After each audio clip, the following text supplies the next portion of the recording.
All right, welcome back to Boring Reviews. Nick here. Gabe, the Night Watchman. And Gabe is here again. More punishment for him because there's so many great Beatles songs that I'm going to show one to him, play one for him that he's going to enjoy. He liked Helter Skelter, not so bad, right? A little bit better, bit better. He enjoyed While My Guitar Gently Weeps. Right. He even enjoyed another one, So-So. But I'm going to keep giving it. I was just shocked. Nick had to educate me. Because, again, I did not growing up in this world and understanding the genre. Like, people, I remember somebody wrote in one of the comments because I confused the Beatles with the Monkeys. And they were like, unsubscribed. Sorry. I don't know what to tell you. Thanks a lot, Gabe. You owe me a subscriber. I'm like, sorry. Honestly, like, for the American audience, I didn't know. I thought the Beatles were the Monkeys. You know what I mean? Like, oh, no, it was a parody band. And then you explained it to me. It actually turned into an actual band. Whatever. With that being said, like, I didn't realize how big or popular they were to the point where they rival. And Nick was like, before we got on, he's like, dude, they have so much music.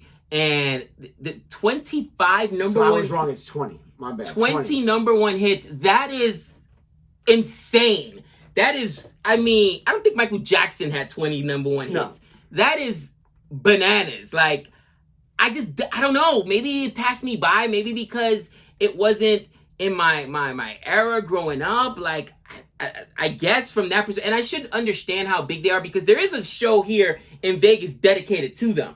There's at least two of them, right? Beatles Love Show, right? There's there was one, but they're not around anymore. There's a Beatles Love Show still there, and there's Michael Jackson 1, and that's it. You know what I mean? They had, for a small time, they had the Prince tribute. Actually, there's a Prince impersonator in town, but when Prince was actually here, and funny story, like I'm an 80s child. If you're an 80s child, and you know, what do you get? Prince is pop, because even though he played the guitar, Prince is pop or whatever. But Prince was the coolest guy ever. And I went to a Prince concert, Nick. It was at the Rio. And it tells you right there on the tickets. We don't know when he's coming on. We don't know how long he plays. There is no refunds. Because he would come in sometimes and he'd feel the crowd and he would be rocking and you'd be there till 2 o'clock in the morning. Or he'd come out and like 45 minutes, I don't feel the energy of this crowd. They're not showing me enough love. You know what I mean? Like, that's how he was.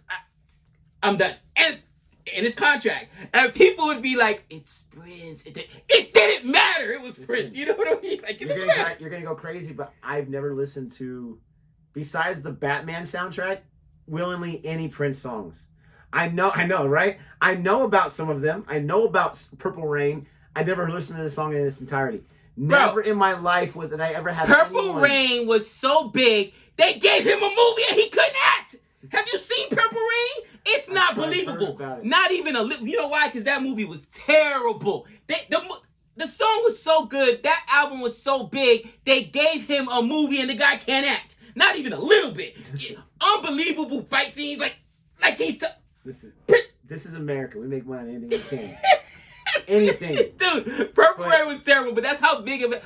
You know what? We're going to have to play again. We're going to have to check some out. If you want us to do some Prince reactions, let us know. But I wanted to show you this. This is according to Wikipedia, so take it as it is. Top selling artists of all time. Look at number 1, the Beatles, near 300 million certified units. Second place is Elvis. He's 60 million behind the Beatles.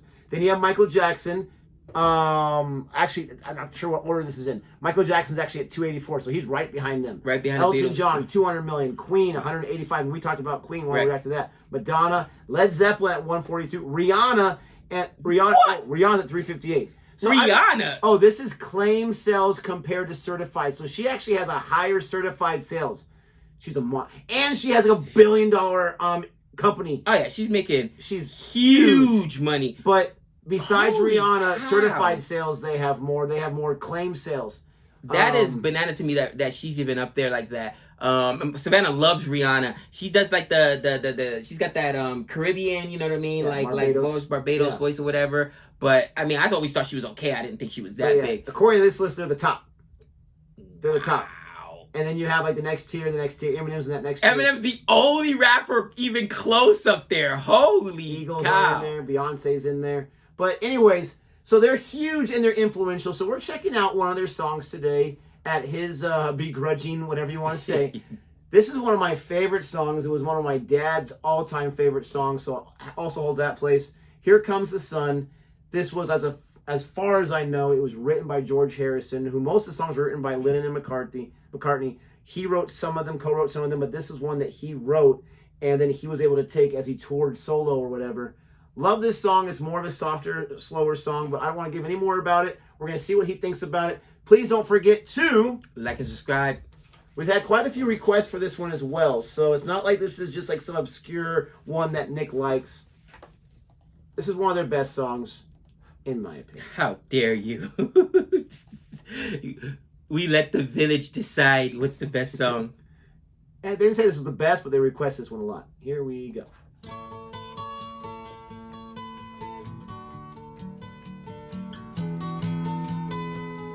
And of course, that photo is iconic from their Abbey Road album. Here comes the sun, here comes the sun. I say it's alright. Little darling, it's been a long, cold, lonely winter.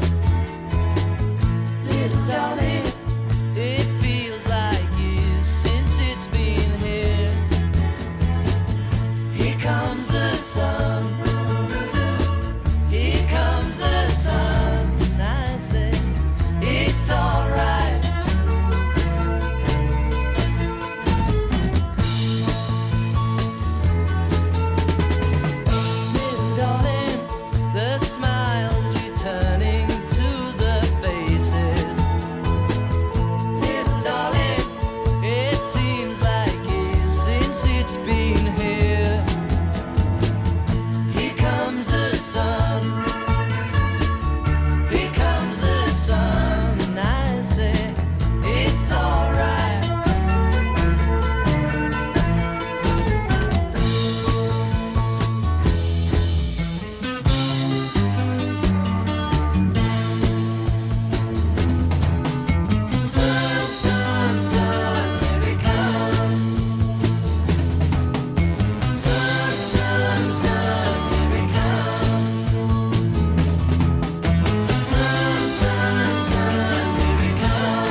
You know, I gotta ask a question.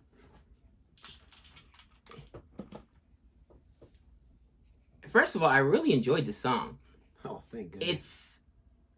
It almost took me back to my childhood, but it brought up good feelings. Like, it's like a happy tune, you know what I mean?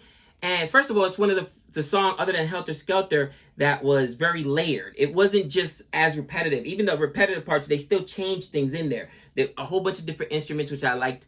Of course, the Beatles' signature of singing the entire time, even through the guitars and everything, which is fine. But it's so different than the other Beatles song that I know because of my best friend Ryan in college. She played all the time, While My Guitar Gently Weeps. That is such a sad and dark song. Like, let us know if you know in the comments, like, why? Like, it's so weird to think that this band also wrote While My Guitar Gently Weeps, which is like, at times, because of my situation, right? We were having this discussion. He passed away. Like when I hear that, like emotionally, it's still maybe I'm the only one that has that connection to it. But it is a sad song, you know. While my guitar gently I'm weeps. sure you're not the only one. And I mean, this one is like, no, this brings you back to your childhood happenings, whatever. Like it's so different to see, like the different emotions and different eras, or maybe different genres of their music. Well, the thing I love about this song is, yes, it's very positive. To answer your question, they have so many different layers to them as a band. They have so many different types of songs, even though they're all Beatles songs.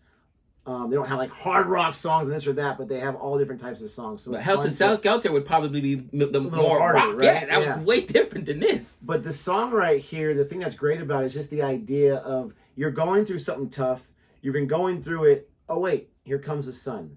Do. Yeah. It's all right. Like just whatever it is, like it's gonna be okay. We're now coming through the other side of it. We're coming out of the tunnel, and it's a fantastic message. Again, not a lot of this song. I want to say this was solely written just by George Harrison by himself, which was very rare. I'm not sure if the other two guys were just very controlling about, like, well, you can help us write a song, right? But this was just his song. This might have been more in like this was later on in their career, obviously, and their 10-year run.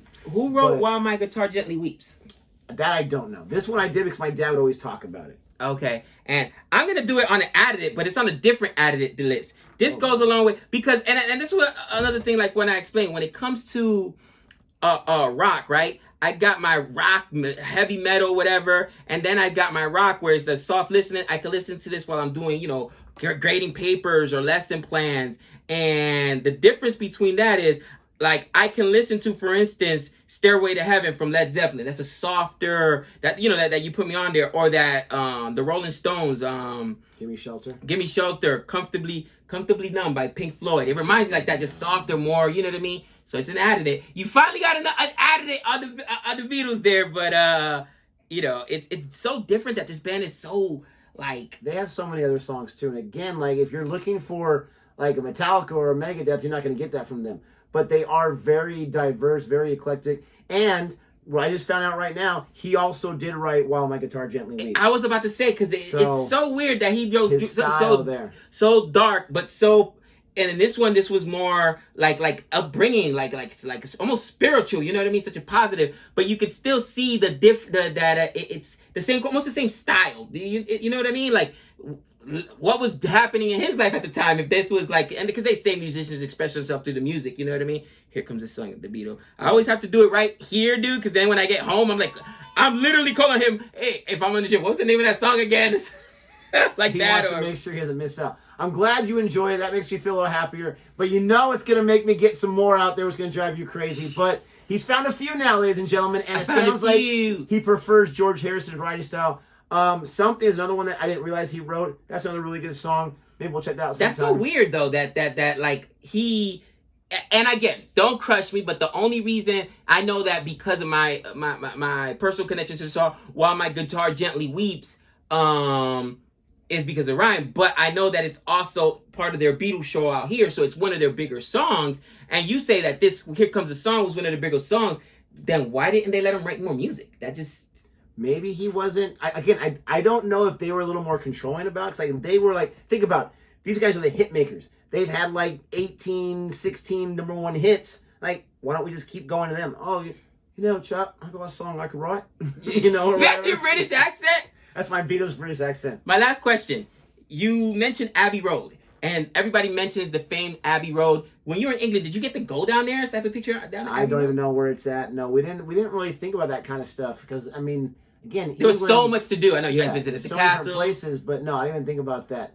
I don't know. They have another song called Penny Lane. I love that song too. And I always thought that was a person's name. That's a different street. Because in the song you listen to it, they're literally describing different things you find on Penny Lane. Took me years to figure that out. Anyways, let us know what else we should check out as far as the Beatles or anything else goes. Please don't forget to like and subscribe. And until next time, we know all things.